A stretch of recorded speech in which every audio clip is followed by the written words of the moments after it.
Right, I might talk firstly about the national training system and what that involves. So the national training system is very much about driving economic growth, and it's about addressing skills gaps wherever they might be occurring within the Australian population, working population. Okay, so the national training system has the goals of ensuring that the Australian workforce is skilled and that we have growth in the economy as we require it. So it aims to work on entry into the workforce, so it provides entry training. It provides re-entry for anyone who wants to undertake a different sort of job, re-qualify into an area of skill shortage or other destinations. It offers retraining and upgrading, which is fairly important as well in terms of being able to create mobility within the workforce of the people we have. And at the end, there is a goal and to learn throughout their lives. So the national training system, while it's very much focused on economic growth, it also does have the role of being a place of learning more broadly. Although government policies are tending to skew obviously very much toward the workforce. So the national training system is made up of publicly funded providers, represented largely by the TAFE institutes and by adult community education, or what we would call Learn Local in Victoria, and private RTOs. And those private RTOs could be enterprise-based RTOs, so they might be McDonald's or a training development section of a large manufacturing company, or they can be private organisations operating with public funds. And the national training system brings those people together in an industry-led system. And so over the last 15, 20 years or so, the VET system has been led by demands of industry and by close consultation with industry. So in the 1970s, when the VET and education sectors were set up, there was quite a clear division about what higher education did and what TAFE or VET does. And what you will see around you at the moment is that division is eroding very quickly. And so there's a merging of what higher education is being delivered and where it's being delivered. And TAFE institutes in particular in Victoria are beginning to do that. Private providers are in the higher education space as well. And so what we see emerging is a tertiary education sector as opposed to a VET or higher ed sector. Exactly how that will form itself over time is still is still evolving. And please just ask questions as I go if you like. I'm quite happy to answer. All right, so the national training system has a number of goals, and you may have seen these before, I'm not sure. But whether you're in higher education or in VET or the post-compulsory education sector has the goal of doubling the number of people in the working population that has diploma level qualifications. Halving the proportion of people without a Certificate 3. Okay. Increase adult literacy skills, and that's reflected in the National Foundation Skills Strategy and considerable resources going into ensuring basic literacy, numeracy and employability type skills, the foundation skills as they're being referred to, across the working population, both for people who are wanting to enter the workforce and for those who are in the workforce. And of course you'd be familiar with the last one, that 90% of school leavers complete Year 12. In the higher education space, speared by the outcomes of the Bradley Review, the government has set expansionary targets in higher education, and you will have heard of uncapped places in higher education and universities now, and you probably would have had more students head to uni that otherwise would have achieved a place. Is that reflected in the north a lot? Yeah.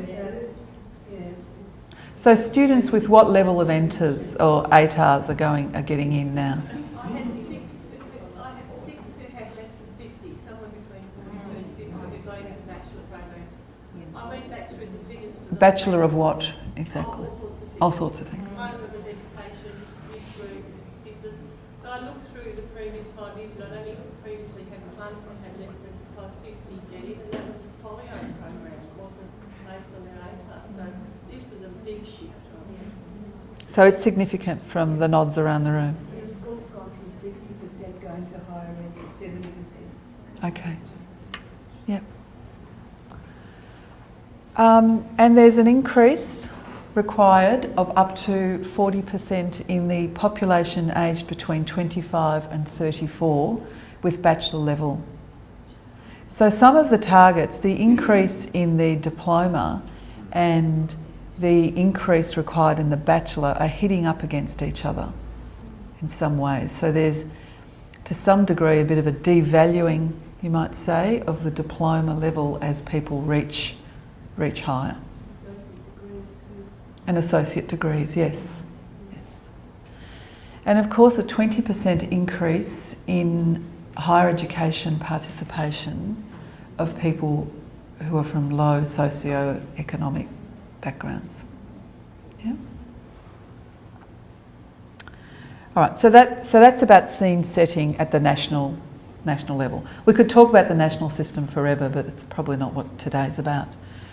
And just in terms of people worrying about not having enough private providers and RTOs, there are 1,300 registered in Victoria at the moment, and of those, 14 are standalone TAFE institutes. And does that include McDonald's and... Everyone. Yeah. Everyone who has ever had, accesses public money, yeah, or provides private training, they will need to register in the state of Victoria as a registered training organisation. So they could be as little as a 2 or 3 person operation to organisations like ours that have over 1,000 staff, training staff, I mean. Okay. So, and just to put in a bit of a context, TAFE institutes deliver the bulk of VET, or have delivered the bulk of VET, but the market share is declining, and it's declining from 75% in 2008 to 48%. Does it coincide with the decrease in enrolments, or is it just the greatest? It coincides with the opening up of the market, and with some of the decrease in enrolments, of course, because people are going. But there's also an increasing demand for training as well. So it's not everybody just going for that same population that was there. There's increasing demands on the system, which are one of the reasons that governments are opening up the system and making it a lot more contestable. Yeah. Okay, so as I said before, in Victoria, we've got 14 TAFE institutes and 4 universities that offer TAFE programs, which are, the dual sector, the RMIT, VU, and so on. And also, to put it in context, we're pretty lean and efficient in Victoria, one might say. And that's a bit of a legacy of the Kennett years in Victoria, and the different ways in which the different systems across Australia operate. So although Queensland and New South Wales are heading to a decentralised system, we've been decentralised now since before Donald's time, which has at least been about 15 years. Yeah, so we're a lot more kind of we're not completely autonomous, but we operate quite separately. We don't have central bureaucracies managing the TAFE system as they might in New South Wales. And TAFE funding in Victoria has declined by 7% each year since 1998. All right, so who comes to us? So this is a statement in comparison to university students. So a TAFE student is likely to be from a low socioeconomic background than a university student. This is across the population. Yeah? They're more likely to live in areas where larger proportions of people have some form of government income assistance. And TAFE students are more likely to live in areas of higher unemployment than students. Yeah? So the function of TAFE, or publicly funded VET, is around ensuring economic participation by communities that without that system would be locked out. And unfortunately, some of the things that you're saying to us this morning is that some of those students, regardless of the existence of the system, are feeling that they don't have that option at this point. Okay, so in Victoria we've had a particular reform that doesn't exist yet in the rest of the country. And the Victoria's skill reform consists of a number of elements, but I've just pulled out a number of the more important ones for us. So it's an open contestable market. So prior to skills reform, the money that funded VET, largely publicly funded VET, was distributed amongst the TAFE institutes. And over the last 18 months to 2 years, that has progressively become a contested space for funding, and contested by 1,300 organisations as opposed to the 18 or 19 TAFE institutes that existed 2 years ago. So it's an open contestable market, and the market drives the demand essentially. And so payment to the provider is based on attendance. So it doesn't matter that you offer 1,000-hour VCAL. What you get paid for is the students who come, stay, and are there at the end of each month. Okay, so if you see providers raising their class sizes, they're doing that because they need to ensure viability and to be able to pay for the staff in the front of the classroom. So that's just some of the kind of reality that TAFEs are faced with. And then there are eligibility criteria or barriers, and that is the upskilling requirement. So that if you have a Cert 2 in bricklaying, then you can't do another Cert 2, take another bite of the Cert 2 level program on government subsidised places. So then you go to full fees. So when you hear that a course is $6,000 as opposed to $1,000, that's because that student has obviously got the qualification at the level they wish to study, and that they now have to fund their own, or their parents have to fund their own. However, from your perspective, coming from a secondary school, a student comes to TAFE from secondary with what, in the wine industry we call a clean skin. They basically start again. So they can undertake a Cert 2. If they've participated in a VET in Schools program, that also doesn't count toward the eligibility, they start again. But outside of that, eligibility, there's an upskilling requirement. So that means it doesn't matter how many Certificate 2s they got while they're at school, they'll be able to get the government funding once they get Yes. Yep. So for your student who is still fully engaged in school, then that's the case. For foundation level courses, which are all the preparatory courses, literacy, numeracy, the certificates of general education for adults, you can do those as many times as you like, and once you finish those, you also enter the eligibility upskilling from the beginning, so you can then do a Cert 2 and move up. Unless, as part of that program, you've qualified with a Cert 2 or a Cert 3 qualification concurrently. Yeah.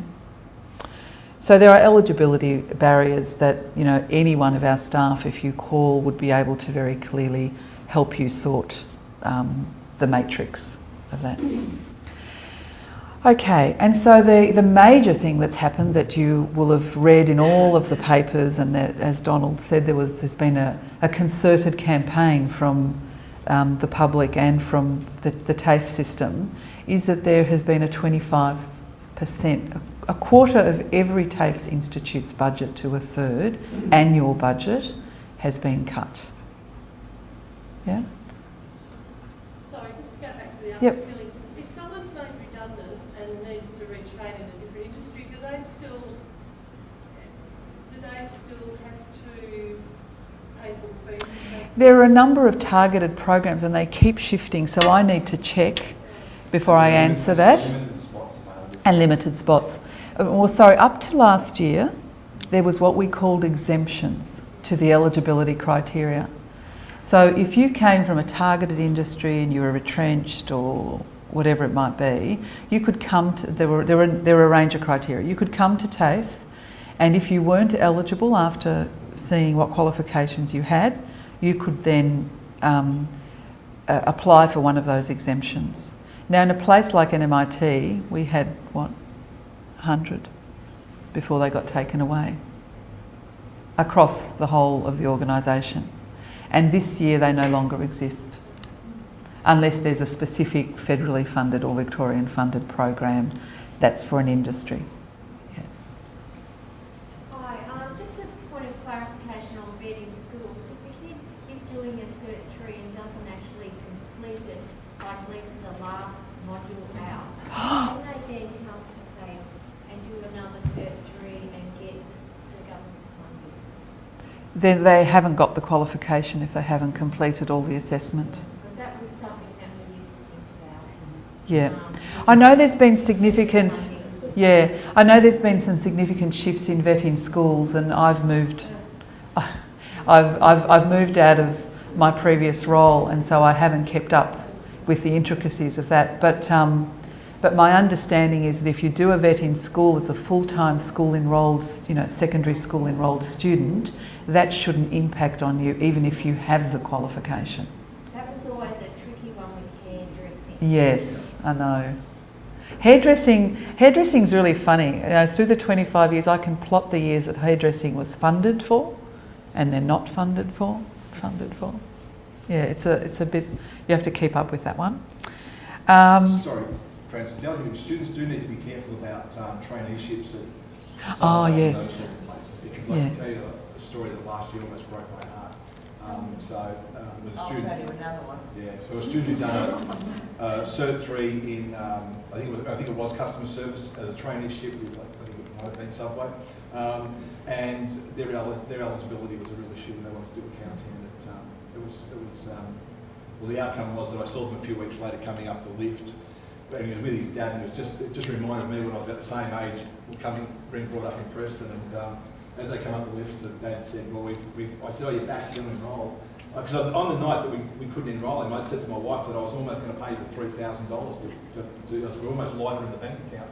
And he was coming back a few weeks later with his dad up the lift in the building over there, and I said to the dad, oh, you come back to enrol. The dad said, yeah, we've had the other course annulled. I thought, no, you haven't, you're just not going to tick the box, and I'm saying nothing. So that was and let me tell you, that guy, I've seen him a number of times. He's getting high distinctions in every single thing he's studying. He's going to go on and do his degree in accounting with us. He'll be a great contributor. Had he not been able to enrol, who knows? So could you clarify that for people? If it's a traineeship, Traineeships, you may not be eligible, and so it was a Cert 3 traineeship in customer service. So even while they're doing that, when they're working at school, they're still fully... Yeah, because he was attached to their work. It was part-time job. Oh, okay. So this is as a school-based, Not school-based. not school-based. That's his part-time job. Okay. Yep. What these places are doing is when the kids get part-time jobs there, they sign them up as trainees. Now, I mean, this has happened to my son. In terms of, I've read everything, they don't always give them the minimum hours, and it means they can pay them less. And the training's pretty dodgy.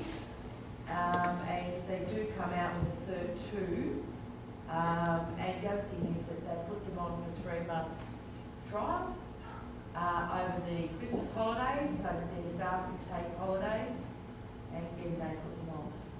The organisation gets $4,000. Yeah. Can I just say, if you do come across either, you know, through your family networks or through your students, stories like that, I think you need to head to your minister's office. I think you need to bring, you know, names, places, addresses, time frame, what they did. Like, tell the story and do get the course annulled, because that is possible for you to do if you feel that the competency isn't there and that the training was in some way less than it should have been, and if the opportunity's been taken away. And Fair Work Australia, when you look through the contract, it says it's a 3-month probationary period, all of those things, and yeah. But Yep. However, the other thing too is that we are under an obligation in our current funding agreement, and anyone accepting a public money would need to be doing the same, is that you need to ensure that the student understands what the enrolment they're undertaking is going to mean in terms of their future eligibility. So if they were never told that, that's a highly questionable thing. Yeah? Okay. And we've talked about the fees going up, and the fees going up are related essentially to the eligibility, you know, but also to a whole host of money being removed from TAFE and to make the organisations viable as well. If I had a student leaving year 12, I would certainly wouldn't be advising them a Cert 2 or a Cert 3. If they were going through a university space, they'd be doing diploma advanced diplomas to resolve the issue. Yeah, it would. To advise them to do a Cert 2, 3 or 4 out of year 12. Yes. In terms of protecting yourself as an advisor about what their eligibility is, our job is to make sure we advise them appropriately what their highest that they should be. Oh yes, yeah. Okay, so we're not there to determine the funding model.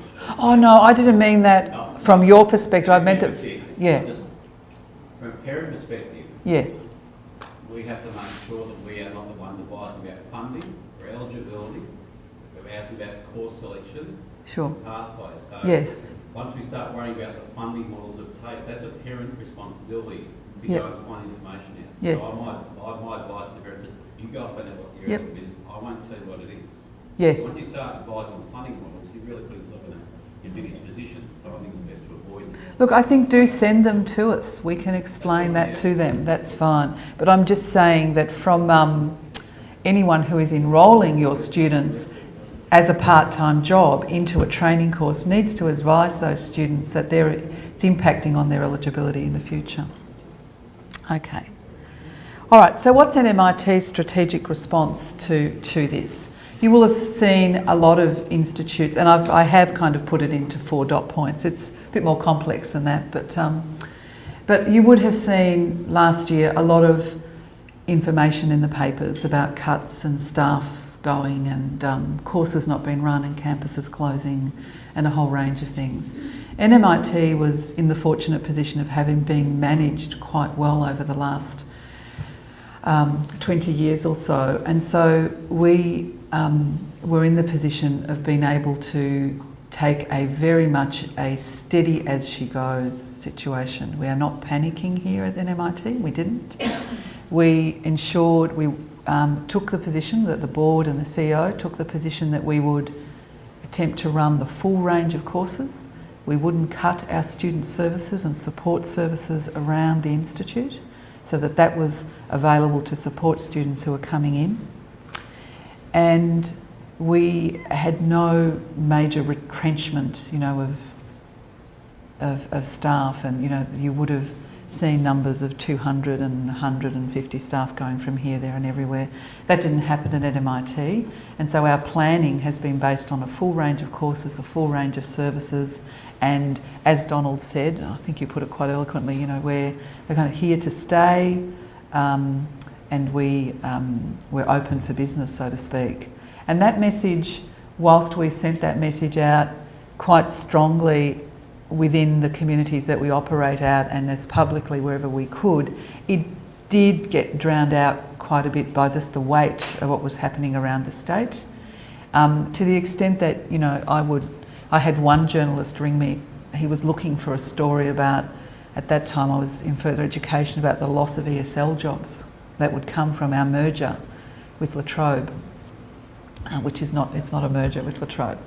And so, you know, whispers and myths are out there. And when I said to him that we wouldn't lose one ESL teacher, he said maybe he should go and talk to another provider, but he wasn't actually interested in the story, which, you know, good news doesn't always travel that as quickly as bad news.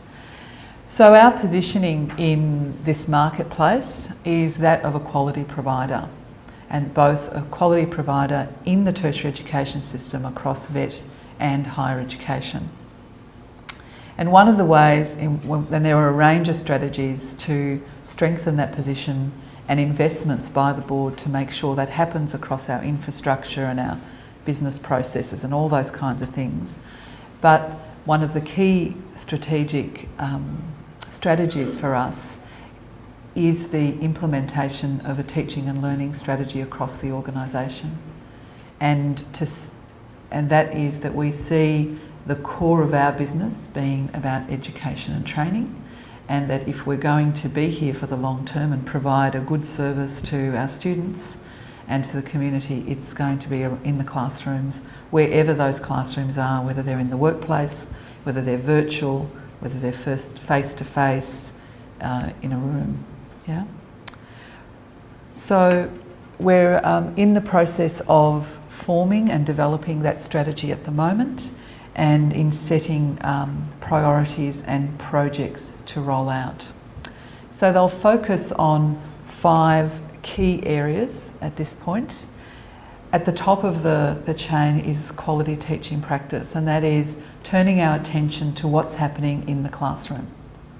How are we supporting our teachers? What are we delivering? Is it delivered in the best possible way? How could we do that better? What kind of supports and resources do staff need? Teaching resources or learner resources, as it was pointed out to me yesterday, are critical. So what we give our students, the resources we provide for them, ensuring they're all up to date, you know, that they're current, that they're purposeful, is very important to how a student experiences the program. The environments that we set up, both from a pedagogical perspective in terms of how we go about addressing the learning needs of our students, but also in terms of our environment and our spaces. You know, what do we need to outfit those learning environments with to ensure that students get the best possible experience, from our libraries to our classrooms to our virtual courses and so on. Student engagement is fairly critical. It's fairly critical from an educational perspective, but it's even more critical at these days from a business perspective. It's better once you've got your student to engage them, meet their needs and retain them through to completion than to keep recruiting and looking for students. So we will have, and have had, but we'll improve our efforts in retaining our students, supporting them both inside and outside of the classes, looking at a range of engagement and retention models that all staff at MIT can participate in. That's from the first phone call, you know, to the alumni at the other end of the process, and in between as people exit for a whole host of reasons. Do you have any sort of figures about how many kids do not complete? Retention in vet is really problematic. In higher ed it's much easier. You know, they enrol for a 2-year, 3-year or 4-year period. It's a curriculum-based environment. where it's much, and there's national data sets to, to support that. The vet data bank is being developed at the moment, but retention is very tricky. Students leave for a whole host of non-educational reasons. They leave for employment. They don't complete because they've got a job out of a pre-app to an apprenticeship, so they don't finish. Some people don't come for qualifications. They might come for a skill set. So an employer might be happy for you to do 3 modules to do something in the workplace, and that's it. There's a whole host of social, personal issues that students experience that are not about the quality of the program. So what we're going to try and impact on is, at every point that a student is making a decision to not continue, we want to see how we can impact on that decision, whether there's things we can do about our program, whether there's things we can do about referring and connecting with communities around supporting that person to stay. Yeah. And the 5th one is professional learning, and that is about looking at all of our staff and the learning needs that we have as a staff in order to deliver appropriately both inside the classroom and across the organisation, whether that be our information staff or our admin staff or our grounds people and so on. So that's one slide in a nutshell to tell you about a whole host of work that will be going on at NMIT to make sure that one of the reasons that people said before that you refer is the quality of the programs. We want to make sure that we distinguish ourselves in that spot.